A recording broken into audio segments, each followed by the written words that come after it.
മലബാറിൻ്റെ മലയാറ്റൂർ എന്നറിയപ്പെടുന്ന കൊട്ടത്തലച്ചിമലയിൽ 67ാമത് വിശ്വാസ തീർത്ഥാടനവും പുതുഞായർ ആചരണവും നടന്നു.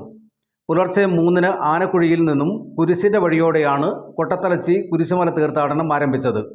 ഫാദർ തോമസ് ചിന്താമണിയിൽ, reverend father doctor Kochupurackal, father Jacob Thenganat, father Antony Perumpallikunnel എന്നിവർ വിശുദ്ധ കുർബാനയ്ക്കും മറ്റ് തിരുക്കർമ്മങ്ങൾക്കും നേതൃത്വം വഹിച്ചു.